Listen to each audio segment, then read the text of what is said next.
It is the car industry's big summer day out at a test track near Bedford. Big engines, petrol, hybrids, electric, most of these, they were imports, but they still rely on British parts flying across the channel. But now, because of Brexit, European governments are telling their businesses to avoid UK parts.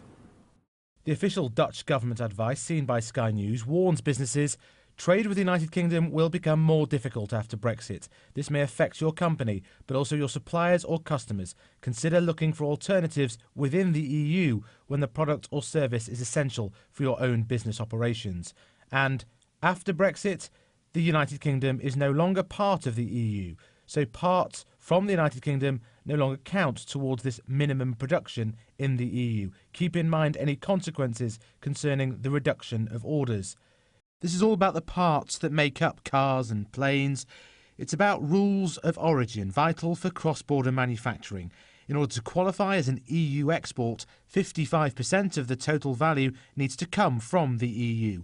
What the Dutch advise is that UK parts do not count. I think what the Dutch government is saying to their businesses makes perfect sense from a trade point of view.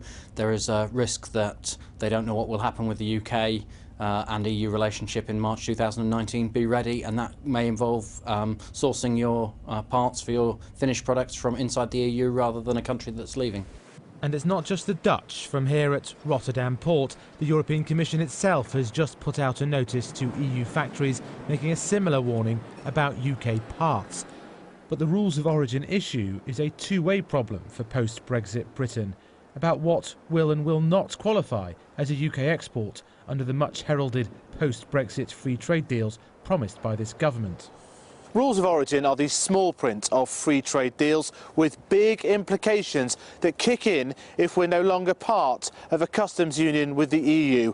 For example, for cars being exported from Tilbury docks. The government has previously argued that we are very close to meeting the sorts of thresholds that will enable a British car to be a British car under a free trade deal. But Sky News understands that the industry has told Number 10 directly that we are, in fact, miles off.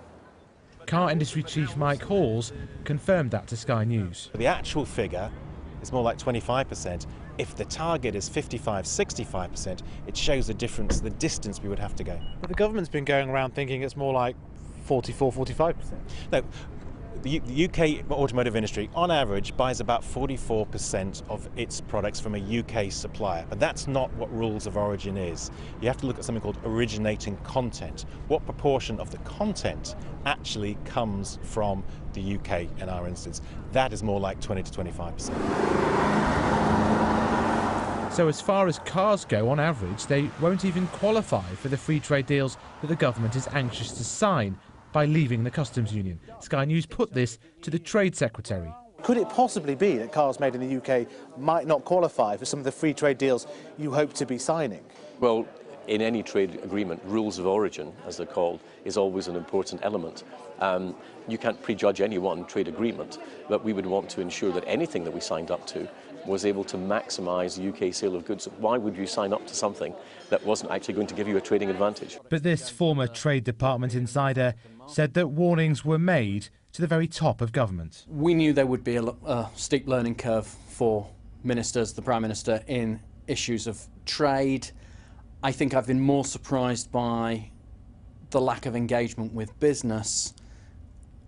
That meant that these messages didn't come through clearly and quickly enough, that essentially they wanted from business really to just talk about the opportunities. They didn't want to hear about the possible threats that would come with Brexit. They didn't want to hear about the whole picture. I mean, there you're talking about Downing Street, you're talking about Number 10, you're talking about the Prime Minister. I think so, yes.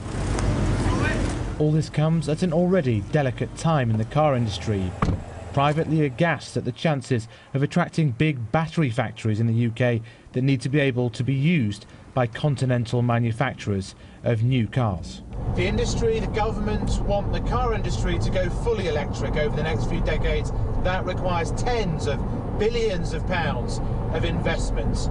Investment that may be lacking because of Brexit uncertainty. And the government at the very top seems to barely understand. So right now these rules of origin mean that Europeans can shun UK parts, and for now British cars won't even qualify as British for free trade deals. Just like a car, Brexit is all in the detail. Faisal Islam, Sky News.